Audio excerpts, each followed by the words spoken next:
ਪੰਜਾਬੀ ਤੋਤਾ ਦੇ तमाम ਦੋਸਤਾਂ ਨੂੰ ਅਸਲਾਮੁ ਅਲੈਕੁਮ। ਲੱਕੜੀ ਸਾਡੀ ਜ਼ਿੰਦਗੀ ਦੀ ਸਭ ਤੋਂ ਵੱਡੀ ਤੇ ਅਹਿਮ ਜ਼ਰੂਰਤ ਹੈ। ਅੱਗ ਜਲਾਉਣੀ ਹੋਵੇ ਜਾਂ ਸਾਨੂੰ ਕੋਇਲਿਆਂ ਦੀ ਜ਼ਰੂਰਤ ਹੋਵੇ ਤੇ ਲੱਕੜੀ ਤੋਂ ਬਗੈਰ ਇਹ ਚੀਜ਼ ਮੁਮਕਿਨ ਨਹੀਂ। ਘਰ ਨੂੰ ਖੂਬਸੂਰਤ ਬਣਾਉਣ ਵਾਸਤੇ, ਅੱਛਾ ਫਰਨੀਚਰ ਬਣਾਉਣਾ ਹੋਵੇ ਜਾਂ ਕਾਰੋਬਾਰ ਵਾਸਤੇ, ਦੁਕਾਨ ਵਾਸਤੇ ਕੈਬਨ ਬਣਾਉਣੇ ਹੋਣ ਤੇ ਸਾਨੂੰ ਬਹੁਤ ਹੀ ਅੱਛੀ ਲੱਕੜੀ ਦੀ ਜ਼ਰੂਰਤ ਪੈਂਦੀ ਹੈ। ਪਿਆਰੇ ਦੋਸਤੋ, ਇਹ ਲੱਕੜੀ ਕੱਟਣ ਵਾਸਤੇ ਮੁਖਤਲਿਫ ਕਿਸਮ ਦੇ ਆਲਾਤ ਦਾ ਇਸਤੇਮਾਲ ਕੀਤਾ ਜਾਂਦਾ। ਪਿਆਰੇ ਦੋਸਤੋ, ਜਦੋਂ ਸਾਨੂੰ ਇਹ ਲੱਕੜੀ ਕੱਟਣ ਦੀ ਜ਼ਰੂਰਤ ਪਵੇ ਤਾਂ ਸਾਡੇ ਜ਼ਿਹਨ ਸਭ ਤੋਂ ਪਹਿਲਾਂ ਆਰੀ ਦਾ ਨਾਮ ਆ ਜਾਂਦਾ ਹੈ, ਜਾਂ ਫਿਰ ਉਸ ਤੋਂ ਬਾਅਦ ਅਸੀਂ ਇਸਤੇਮਾਲ ਕਰਨੇ ਆ ਇਹ ਕੁਲਹਾੜੀ, ਜਿਹੜੀ ਸਦੀਆਂ ਤੋਂ ਲੱਕੜੀ ਕੱਟਣ ਵਾਸਤੇ ਇਸਤੇਮਾਲ ਕੀਤੀ ਜਾ ਰਹੀ ਹੈ।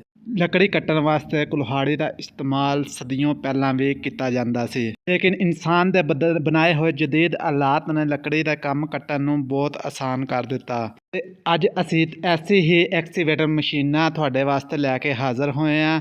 ਉਮੀਦ ਹੈ ਤੁਹਾਨੂੰ ਅੱਜ ਦੀ ਵੀਡੀਓ ਪਸੰਦ ਆਏਗੀ। ਵੀਡੀਓ ਪਸੰਦ ਆਏ ਤੇ ਚੈਨਲ ਨੂੰ ਸਬਸਕ੍ਰਾਈਬ ਕਰਿਆ ਜੇ, ਵੀਡੀਓ ਨੂੰ ਲਾਈਕ ਕਰਿਆ ਜੇ ਤੇ ਬੈਲ ਆਈਕਨ ਦੇ ਬਟਨ ਤੇ ਕਲਿੱਕ ਕਰਿਆ ਜੇ ਤਾਂ ਕਿ ਸਾਡੀ ਹਰ ਵੀਡੀਓ ਤੁਹਾਡੇ ਤੱਕ ਸਭ ਤੋਂ ਪਹਿਲਾਂ ਪਹੁੰਚ ਸਕੇ। ਸ਼ੁਰੂ ਕਰਨੇ ਹਾਂ ਜੀ ਆਪਣੀ ਪਹਿਲੀ ਵੀਡੀਓ। ਐਲੋ